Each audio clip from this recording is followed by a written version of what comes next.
could go real deep on things, but let me see. We got someone else in here, and I'll chat with you guys a little bit more. Welcome to No Fugazi Podcast. State your name, where you from? Sick Cat from Brooklyn. Sick Cat, what's going on, man?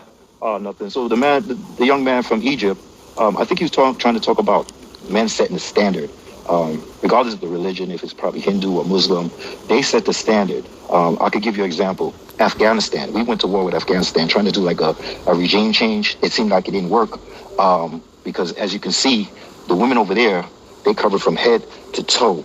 And immorally, if they break the law, they get stoned. But not just the women. Women, majority get stoned, but the men also get stoned too. So they put weak men in their place. That's one. So in America, we don't set the standard. The government don't set the standard. So I feel that it's not just women to blame. If you give women enough rope, they'll hang themselves. And weak men don't like alpha men. And when alpha men set the standard, they change the rules for pussy. I'm just being honest. They change the rules and make the rules weak. And I feel it's not just the women's fault. I think it's the men's fault. So that's what I see in Afghanistan right now, because there's no regime change over there. And I see like, if you break anything immorally, the law, they'll stone you, or they'll publicize your killing.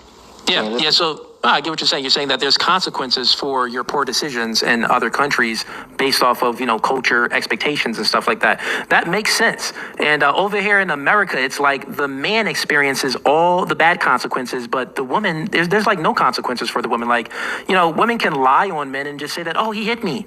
He did this. It's like, it is crazy, man. So, I get what you're saying, bro. I get what you're saying. So you're familiar with what the African brother was saying then? Right. They set the standard. Based off of the culture. The culture. And you were comparing that to Afghanistan. Well, Afghanistan is very extreme, but I can understand, but I won't be so extreme where they can't leave the house without a man. The media, the women that does media, they cover from head to toe.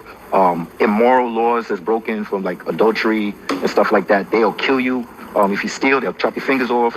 Those things are a little bit more extreme, but sometimes I could just understand it because human nature, if you give them rope, not just women, just human nature alone, you give them rope, they hang themselves. Yeah, that's true. Like there's an old saying, it goes, the way a woman brings a strong man in is by saying, help me.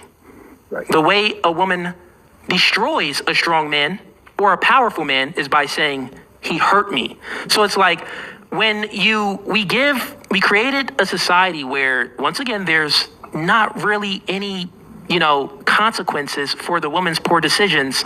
It's always being excused because there's either there's a system that's in place that incentivizes them based off men enforcing these rights and these laws to excuse the woman from their consequences, like family courts favor women, etc., divorce courts favor women, etc., all that type of stuff. Child support courts favor women in general.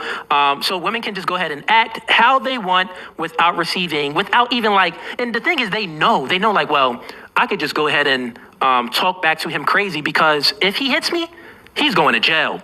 Like, I know that he won't even think about hitting me because he's going to jail because there's going to be other men that's going to protect me. So they have this over-inflated ego where they think that they can just act like children without any consequences for their poor decisions. And at the end of the day, it's like, over here on this side of the internet, nah, man, we hold women accountable for their poor decisions. Promiscuous women, we hold them accountable. Women that's taking advantage of men in many different ways. Women that's lying on men, we hold them accountable. Because if the courts don't favor men, what we can do is shame them. Shame them. So I'm all for shaming them.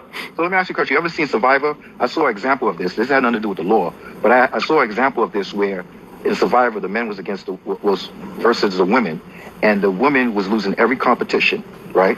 But they was getting voted out, and it was like, damn, we getting voted out. So what they did was they told the weak man that was under the alpha man that was making things happen on that side. They said to them, listen, at the end of the day, you're going to get voted out. So why don't you just come over here? Once they went over there, they started, giving them illusion of little flaunting and flirting and making them feel secure. And then once they, as a group, voted out the alpha men, then the women they voted out the weak men, and then they won the Survivor Series. That's what I'm trying to tell you. That's how it is, example, in law, and who sets the standard.